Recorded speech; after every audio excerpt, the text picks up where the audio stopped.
Assalamu alaikum dear students.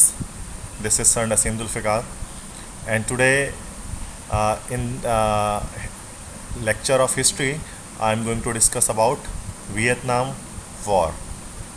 तो बच्चों आज मैं कोई केमिस्ट्री या इंग्लिश का लेक्चर लेकर तो नहीं आया हूँ, लेकिन काफ़ी दिनों से मैं इंटरेस्टिंग इन्फॉर्मेशन के लेक्चर्स के अंदर अपलोडिंग नहीं कर रहा था, तो आज मैंने सोचा कि मैं जो है वो इस टॉपिक पर वीडियो बनाऊँ। कुछ स्टूडेंट्स हैं जिनको हिस्ट्री से इंटरेस्टेड है, जो या हिस्ट्री से इंटरेस्ट रखते हैं, दिलचस्पी रखते हैं, या फिर वो CSS के एग्ज़ाम्स के लिए या अपेयर होना चाहते हैं, तो करंट अफेयर्स वगैरह को जानना चाहते हैं, पढ़ना चाहते हैं, तो उनके लिए काफ़ी एक हेल्पफुल लेक्चर होने वाला है आज का, जो ज़्यादा लॉन्ग नहीं है लेकिन बड़ा इंटरेस्टिंग है। That is actually about Vietnam war, जो वियतनाम वॉर के बारे में है। ठीक है, तो वियतनाम वॉर हम किसे कहते हैं? Vietnam war. That is actually the war between America and Vietnam is called Vietnam war. And why it is so much important because it is the first US defeat. तो ये first जिसको में जो है वो अमेरिका को defeat हुई थी, या पहली हार जो अमेरिका को हुई थी जिस जंग में, that war is Vietnam war. तो आइए हम उसको देखते हैं कि जो है वो इसमें क्या कुछ हुआ। तो वियतनाम वॉर को समझने के लिए पहले हमें वियतनाम की पोजीशन जाननी पड़ेगी। ठीक है, तो वियतनाम एक्चुअली जो है वो पहले पार्ट था आपके पास फ्रेंच इंडो चाइना का। ठीक है, वियतनाम पहले एक कंट्री नहीं था बल्कि 3 कंट्रीज़ के मिलाप से था, जिसको फ्रेंच इंडो चाइना कहते हैं, जिस पर फ्रांस का कब्ज़ा था। 1860 से 1941 तक ये फ्रेंच इंडो चाइना कहलाता था और फ्रांस के कब्ज़े में था। लाओस, वियतनाम, कंबोडिया, ये 3 कंट्रीज़ थे एशिया में। तीनों कंट्रीज़ को मिलाकर, दैट इज़ लाओस, वियतनाम और कंबोडिया को मिलाकर एक पूरा एक पोर्शन बनता था, इसको पहले फ्रेंच इंडो चाइना कहते थे। ठीक है, तो थाईलैंड के साथ पड़ोस में जो है वो कंप्लीट ये मुल्क एशिया के अंदर जो है वो मौजूद था। तो अब जाकर ये 3 अलग अलग कंट्री हैं, लाओस, वियतनाम और कंबोडिया। पहले तीनों एक साथ थे और तीनों पर फ्रांस का कब्ज़ा था 1941 तक। ठीक है, 1941 में क्या हुआ? जापानीज़ इन्वेशन इन फ्रांस या इंडो चाइना। इससे फ्रेंच इंडो चाइना पर क्या हुआ? जापान ने वर्ल्ड वॉर 2 के दौरान हमला कर दिया और 1941 से लेकर 1945 तक, मतलब वर्ल्ड वॉर 2 के एंड तक, ये पार्ट फ्रेंच इंडो चाइना का जो है वो फ्रांस के पास, वो जापान के पास ही रहा। 1945 में जब जापान की शिकस्त हुई, जब उस पर एटम बम गिराया गया, तो जापान की हार के बाद 1945 में अब फ्रेंच इंडो चाइना के जो नॉर्दर्न पार्ट थे या नॉर्दर्न ट्रूप्स थे जापान के, जो उन्होंने सरेंडर कर दिया चाइना को। ठीक है, और जबकि जो साउदर्न ट्रूप थे, साउथ की तरफ इंडो चाइना के जो मौजूद थे, उन्होंने यूके को सरेंडर कर दिया, जो यूके के सामने हथियार डाल दिए। अब यूके ये चाहता था कि वो इस इंडो चाइना के इलाके को फ्रांस को वापस जो है वो दे दे, क्योंकि यूके और फ्रांस एक दूसरे के अच्छे दोस्त हमेशा से रहे हैं। तो यूके ये चाहता था, ब्रिटिश ये चाहती थी कि ब्रिटिश क्या करे कि जो फ्रांस को ये इलाका वापस कर दे, क्योंकि फ्रांस से जापान नहीं छीना था, तो जापान से लेकर यूके ने चाहा उसको फ्रांस को दे दिया जाए। जबकि China wanted to return Indo China back to locals, लेकिन चाइना ये चाहती थी कि वो इंडो चाइना को, लोकल्स को, मतलब वहाँ के मकामी लोगों को जो है वो दे दे। तो इसी वजह से क्या हुआ कि वहाँ पर एक वॉर स्टार्ट हुई, जिसको फर्स्ट इंडो चाइना वॉर कहते हैं।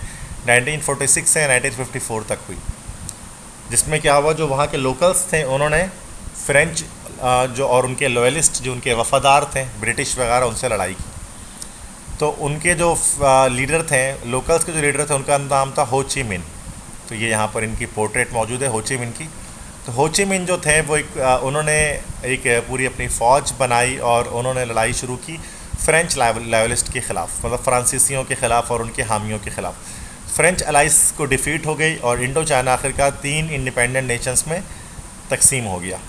ठीक है, और हो ची मिन को फ़तेह हो गई, और एक तरह से 1954 में जब ये फ़तेह हुई, इनको लोकल्स को, वियतनाम के लोकल्स को या इंडो चाइना के लोकल्स को, तो वहाँ पर फिर जेनेवा अकॉर्ड पास किया गया, और जेनेवा अकॉर्ड के मुताबिक जो है वो इंडो चाइना को 3 कौमों में तकसीम कर दिया गया। दैट इज़ वियतनाम कह लें, और लाओस और कंबोडिया। और वियतनाम को क्या कर दिया गया? वियतनाम को 2 पार्ट्स में जो है वो डिवाइड कर दिया गया। इसके अकॉर्डिंग वियतनाम को इस जेनेवा अकॉर्ड के अकॉर्डिंग 2 पार्ट्स में डिवाइड कर दिया गया। एक, और जिसको हम 17th पैरेलल हम इसको कहते हैं, 17th पैरेलल। ठीक है, तो वियतनाम को 2 पार्ट्स में डिवाइड किया गया, नॉर्थ वियतनाम और साउथ वियतनाम। ठीक है, जैसे कि आप यहाँ पर मैप में आप देख सकते हैं कि नॉर्थ वियतनाम अलग है और साउथ वियतनाम जो है वो अलग है। नॉर्थ वियतनाम जो था वो कम्युनिस्ट लीडर वहाँ पर उसके मौजूद थे जिनका नाम था हो ची मिन, और उसका कैपिटल क्या था नॉर्थ वियतनाम का, हनोई। और उसको बैक कौन कर रहा था, सपोर्ट कर रहा था Russia, People's Republic of China और क्यूबा, ये इसको सपोर्ट कर रहे थे नॉर्थ वियतनाम को। जबकि साउथ वियतनाम जो है वो एक डेमोक्रेटिक लीडर वहाँ पर थे, गो दिन दीम उनका नाम था, ये इनकी पोर्ट्रेट है यहाँ पर, दैट इज़ गो दिन दीम, ये इसके लीडर थे। और कैपिटल क्या था नॉर्थ साउथ वियतनाम का, वो था साइगोन। साइगोन जिसको अब कहा जाता है हो ची मिन सिटी, पहले इसको साइगोन कहते थे, लेकिन अब वियतनाम में कंप्लीट जब वियतनाम यूनिफाई हो गया तो साइगोन का नाम चेंज होकर हो ची मिन सिटी हो गया। और साउथ वियतनाम को सपोर्ट कौन कर रही थी, जो यहाँ पर ये उसको अमेरिका उसको सपोर्ट कर रही थी। गो दिन दी में करप्ट ऑटोक्रेटिक लीडर था, जिसकी वजह से उसकी बहुत ज़्यादा कह लें कि मशहूरियत नहीं थी, करप्ट एक डिक्टेटर होने की वजह से। और सेकंड ये कि कैथोलिक था, रोमन कैथोलिक क्रिश्चियन था, जबकि वहाँ की ज़्यादा मेजॉरिटी जो थी आपकी वियतनाम की वो बुद्धिस्ट थी, जिसकी वजह से इसको बहुत ज़्यादा पजीराई नहीं मिली गो दिन दिन को। तो क्या हुआ कि नॉर्थ वियतनाम वालों ने एक अपना उन्होंने एक अपने मिलिट्री ऑर्गेनाइजेशन गुरिल्ला फोर्स कायम की, जिसको वियत कॉन्ग कहा गया। वियत कॉन्ग एक कम्युनिस्ट गुरिल्ला फोर्स थी साउथ वियतनाम में, इस साउथ वियतनाम के पार्ट में, जिनका मकसद क्या था, they wanted to unify both Vietnam. वो इन दोनों वियतनाम को क्या करते थे, यूनिफाई करवाना चाहते थे, मिलाना चाहते थे, किसी तरह से ये दोनों वापस मिल जाए और एक वियतनाम बन जाए। तो ये गुरिल्ला फोर्स थी, communist guerrilla force north Vietnam की, जिसको वियत कॉन्ग कहा जाता है। अब आप सोचेंगे कि अमेरिका यहाँ पर कहाँ आया, तो अमेरिकन इंटरवेंशन किस तरह से होती है, तो ये इंटरवेंशन होती है डोमिनो थ्योरी की वजह से। डोमिनो थ्योरी क्या थी, डोमिनो थ्योरी एक ख़ास किस्म की थ्योरी थी जो कि कोल्ड वॉर के दौरान चल रही थी। वर्ल्ड वॉर 2 के बाद जब हमारे पास कोल्ड वॉर एरा शुरू हुआ, सर्द जंग का दौर शुरू हुआ जो कि रशिया और अमेरिका के बीच में था, तो वहाँ पर अमेरिकन से डोमिनो थ्योरी के बारे में बात करते थे। डोमिनो थ्योरी किसे कहते हैं कि अगर एक कौम, अगर कोई जो है वो कम्युनिस्ट नेशन या यूएसएसआर उस वक्त एनेक्स कर रहा था, डिफरेंट कंट्रीज़ को अपने साथ मिला रहा था, तो डोमिनो थ्योरी के मुताबिक अगर कोई कौम कम्युनिस्ट की तरफ चली जाती है तो एक एक करके सारी कौमें कम्युनिज़म की तरफ चली जाएंगी, या रशिया उनको अपना शिकार बनाए। इसके डोमिनोस अगर आप साथ अरेंज कर दें लाइन से सारे, तो क्या होगा कि एक डोमिनो जब गिरता है तो साथ साथ सारे डोमिनो गिरना शुरू कर देते हैं। तो जिस तरह से अगर Vietnam, south Vietnam, north Vietnam में तो कम्युनिस्ट पहले थे, अगर साउथ वियतनाम में कम्युनिस्ट अगर जीत जाते हैं तो क्या होता है, कंबोडिया, लाओस और रेस्ट ऑफ एशिया और बाकी जो एशिया है वो पूरा का पूरा किसके हाथ में आ जाता, रशिया के, यूएसएसआर, सोवियत यूनियन के हाथ में आ जाता। तो अमेरिका जैसे यहाँ अंकल सैम को आप देख रहे हैं, तो अमेरिका हर मुमकिन कोशिश करना चाहती थी कि वो एक साउथ वियतनाम को गिरने से रोके, क्योंकि साउथ वियतनाम अगर सोवियत यूनियन के अंडर में आ जाएगा तो फिर बाकी सारे रेस्ट ऑफ एशिया को भी अपने कब्ज़े में ले लेगा। तो उस वक्त जो प्रेसिडेंट थे वो थे अमेरिका के जॉन एफ कैनेडी। तो जॉन एफ कैनेडी उस वक्त प्रेसिडेंट थे अमेरिका के, and he did not want to start Vietnam war, और वो नहीं चाहते थे कि वियतनाम वॉर को जो है वो अमेरिका शुरू करे। इस वजह से क्या किया गया, इसी जुर्म के पैदाइश में उन्हें असैसिनेट कर दिया गया, उनको हलाक कर दिया गया। तो John F Kennedy was one of the 2 president of America who was assassinated, जिनको मारा गया था। इनके अलावा दूसरे हमारे पास है अब्राहम लिंकन। ठीक है, नेक्स्ट है गल्फ ऑफ टोंकिन इंसिडेंट, कि ये लड़ाई हुई शुरू किस तरह से अमेरिका और वियतनाम के बीच में। गल्फ ऑफ टोंकिन इंसिडेंट इसको हम कहते हैं 1964 में जो हुई। गल्फ ऑफ टोंकिन किसे कहते हैं, नॉर्थ वियतनाम के पास आपको ये पूरा इलाका आपको दिख रहा है, इसको हम लोग कहते हैं, this will be called gulf of Tonkin. A fake story hatched by American President Johnson which led the USA to start an official war against North Vietnam। तो क्या हुआ, अमेरिका के उस वक्त के प्रेसिडेंट थे जॉनसन, उन्होंने एक फेक स्टोरी बनाई कि गल्फ ऑफ टोंकिन में नॉर्थ वियतनाम के फ़ौजियों ने हमारे बहली पेड़े को या हमारे शिप्स को डिस्ट्रॉय कर दिया, डिमोलिश कर दिया। तो एक फेक स्टोरी उन्होंने बनाई ताकि वो नॉर्थ वियतनाम पर हमला कर सकें। तो अमेरिका ने 5 लाख सोल्जर अपने भेजे नॉर्थ वियतनाम में, और अमेरिका ने ड्रॉप किए सेकेंड वर्ल्ड वॉर से भी ज़्यादा बॉम्ब। जब जंग शुरू हुई तो मोर देन सेकेंड वर्ल्ड, जितने दूसरी जंग अज़ीम में भी बॉम्ब्स इस्तेमाल किए गए, उससे ज़्यादा बॉम्ब्स जो है वो इस्तेमाल हुए यहाँ पर, दैट इज़ गल्फ ऑफ ये नॉर्थ वियतनाम पर जब लड़ाई शुरू हुई। और इस लड़ाई के दौरान कुछ बहुत ज़्यादा दिल खराश वाक़यात भी पेश आते हैं, उनमें से एक था माई लाई मैसेकर। माई लाई मैसेकर किसे कहते हैं, मैसेकर के मतलब होता है कत्लेआम। ठीक है, बहुत सारे लोगों का या सिटीजन्स का कत्ल करना शुरू किया जाए। तो उसको मसाकिर कहते हैं। तो My Lai is was the name of a village of Vietnam.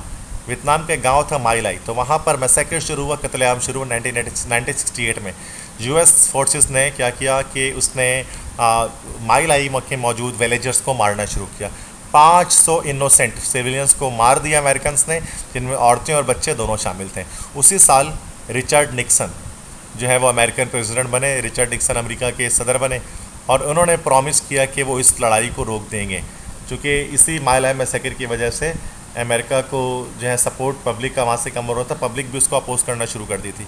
जब आप वहाँ पर देखेंगे, तस्वीरें आप इंटरनेट पर देखें माई लाई मैसेकर की, तो आपको दिखेंगी औरतें, बच्चे, बूढ़े, जिनको बेरहमी से जो है वो अमेरिकन फोर्सेस ने कत्ल किया। और यही माई लाई मैसेकर एक टर्निंग पॉइंट था अमेरिका के लिए इस जंग के दौरान, क्योंकि इस जंग में उन्होंने बहुत बड़ा वोट बैंक अपने कौम का खो दिया था। इस तरह से क्या 1973 में अमेरिका की डिफीट हुई। और अमेरिका हारा किस तरह से? 2 वजूहत की बिना पर हारा। सबसे पहले तो हॉस्टाइल टेरेन की वजह से। एक हॉस्टाइल टेरेन था, जो वहाँ की ज़मीन थी ना वियतनाम की, वो जंगलों पर मबनी थी। मुख्तलिफ जंगल थे और दरियाएँ थीं। अमेरिकन फोर्सेस को जंगलों में और दरियाओं में लड़ने का जो है वो कोई एक्सपीरियंस नहीं था। जबकि जो वियतकॉन्ग थी, वियतनाम की जो फोर्स थी, वो गुरिल्ला मास्टर थी, मतलब वो गुरिल्ला टेक्निक्स जानते थे, जो लड़ते ही इस तरह के एटमॉस्फेयर में थे, जंगलों में, दरख्तों में और इस तरह की चीज़ों में। इसलिए उसको गुरिल्ला वॉरफेयर कहा जाता है, क्योंकि वो जंगलों में की तरह, गुरिल्ला की तरह जंगलों के अंदर जो है वो लड़ाई किया करते थे। तो वो इस तरह से हेलीकॉप्टर के थ्रू जो है वो आप देख सकते हैं, हेलीकॉप्टर के थ्रू फौजियों को उतारा जाता था, फिर इस तरह से वो लड़ने जाते थे। ये इस तरह से ये बड़ा हॉस्टाइल टेरेन था अमेरिकन के लिए, जो उनके लिए शिकस्त की वजह बना। सेकंड, उनके पब्लिक वोट बैंक भी कम हो रहा था, कि उनके अपने ही लोग उनको सपोर्ट नहीं कर रहे थे। इसलिए जंग में जाने के लिए पहले अपने लोगों का सपोर्ट हासिल होना ज़रूरी है, तब जंग में जाना चाहिए। एक मैसेज हमें मिलता है। यूएसए ने आखिरकार एग्जिट कर दिया इस वॉर से 1973 में। वो फौज उसने अपने वापस बुला ली और 58,000 यूएस सोल्जर्स को इस तरह से मरे इस लड़ाई में। और 1 से 2 मिलियन जो वियतनामी थे, 1 से 2 मिलियन वियतनामी सिविलियंस, उनकी मौत हुई। और इसमें ज़्यादातर जो वियतनामीज़ थे वो गुरिल्ला फ़ौज के मेंबर्स नहीं थे, बल्कि वो इनोसेंट सिविलियंस थे। 10 लाख से 20 लाख इनोसेंट सिविलियंस को मारा गया वियतनाम में, अमेरिकन फोर्सेस ने मारा। जब अमेरिका 1973 में जब छोड़कर चले गई वियतनाम को, तो नॉर्थ वियतनाम में आखिरकार साइगोन को 1975 में कब्ज़े में ले लिया और साइगोन का नाम तब्दील करके हो ची मिन सिटी कर दिया और नॉर्थ और साउथ वियतनाम को मिलाकर एक कंट्री वियतनाम बना दी, जो कि आज तक आपके पास मौजूद है। ठीक है। So students, this